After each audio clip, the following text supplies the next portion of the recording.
So we just call on parents, university students to actually ensure that they fight this disinformation coming from the highest office in this land, which is something very unfortunate. That our fears are that the president is spearheading a disinformation campaign, and that is very unsettling. We hope that he'll stop that. ETV Africa News at this hour. Contrary to the views expressed by President RUTO at Sagana Lodge during a media interview that the Court of Appeal validated the new university funding model as constitutional and lawful, and its government will proceed to fully implement the same, a Labour Bora working group wishes to inform the public that this was a misrepresentation of the court ruling. The Labour Bora working group stands firm in our opposition to the new university funding model, urging all Kenyans to understand that the true nature of the Court of Appeal's interim orders. These orders merely established temporary conditions while allowing conditional implementation of the model pending final judgment of the appeal. The conditions for the stay of execution pending the appeal were: the government was ordered to create and publicize an appeals mechanism for aggrieved students within 14 days. The conditions mandate full transparency about the contingent nature of current funding arrangements. The order specifically requires the Higher Education's Loan Board and trustees of the Education's Fund to inform those who apply and receive funding that the funding is under court challenge and the funding model may change in future depending on the outcome of the appeal. The intended appellants were granted 14 days to file these appeals. The Court of Appeal has not overturned Justice Chacha Mwita's High Court judgment that declared this funding model unconstitutional, despite widespread misinformation suggesting otherwise. This stay of execution comes with specific conditions that must be strictly followed by government agencies, including the Higher Education Loans Board and the Universities Fund, Kenya. We condemn in the strongest terms the President's misleading statements claiming victory for the state's push to implement this harmful funding model, which directly contradict the court's actual ruling. Such pronouncements from the highest office not only misrepresent facts, but dangerously encroach upon judicial independence at a critical moment for Kenya's education system. The President must respect the separation of powers and refrain from interfering with ongoing judicial processes that will determine the future of higher education access.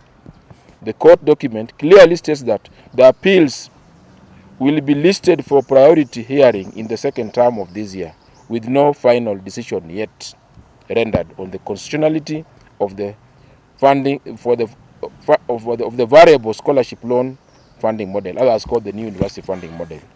We must all correctly interpret the court's order as a temporary compromise arrangement, not a validation of this exclusionary funding scheme.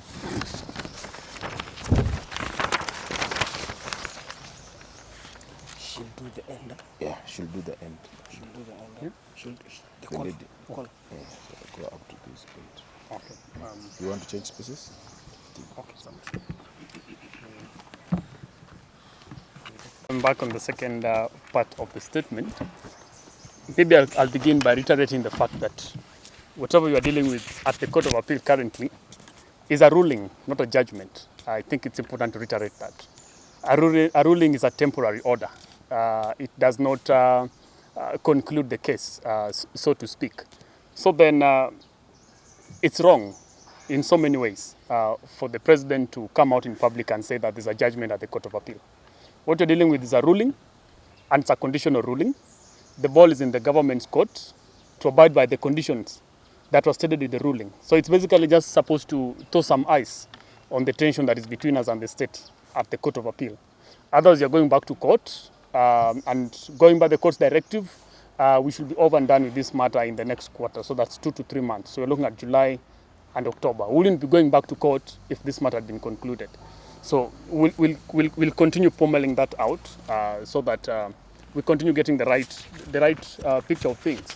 So very quickly on the second part, The university funding model, stripped of government propaganda, represents nothing less than a dramatic increase in high education costs that places university degrees beyond reach of many deserving students.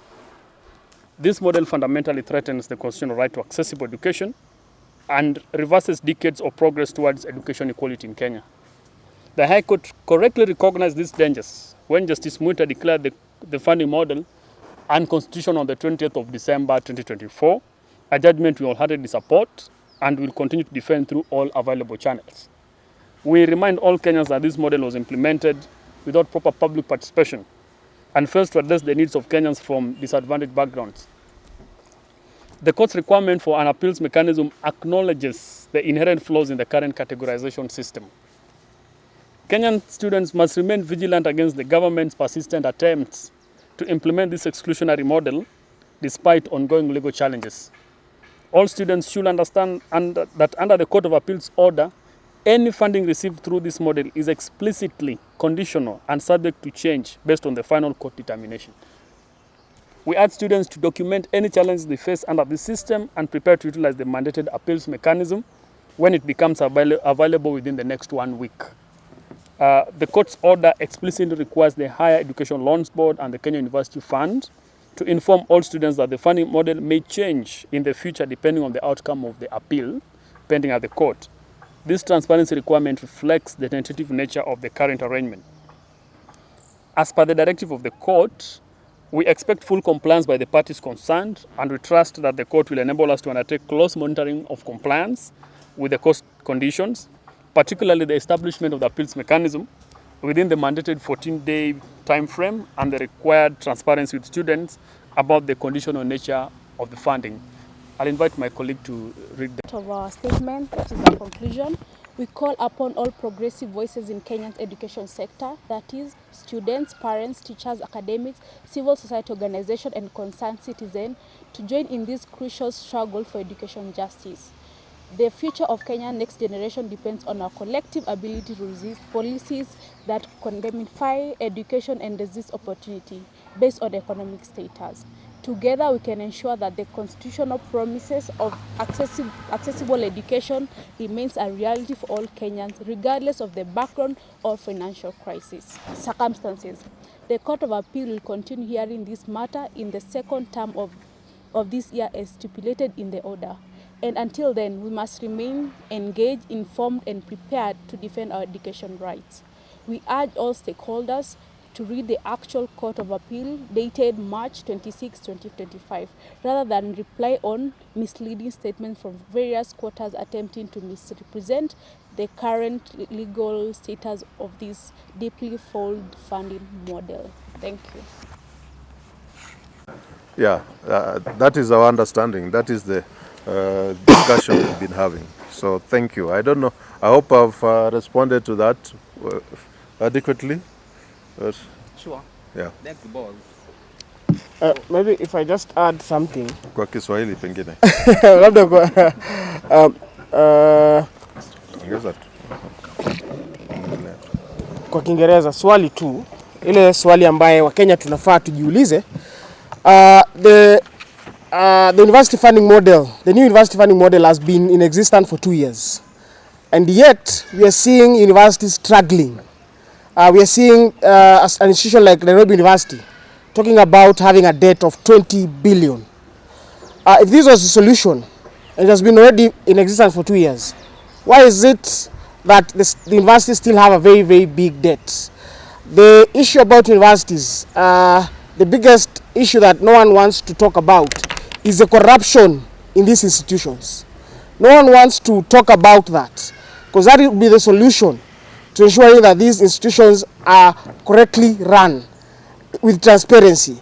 If you're going to be talking about a funding model, but we are not talking about the corruption, we are seeing all our universities are on their knees. We are seeing what is happening in all public universities. Already it has been tried for 2 years. Already it's not working.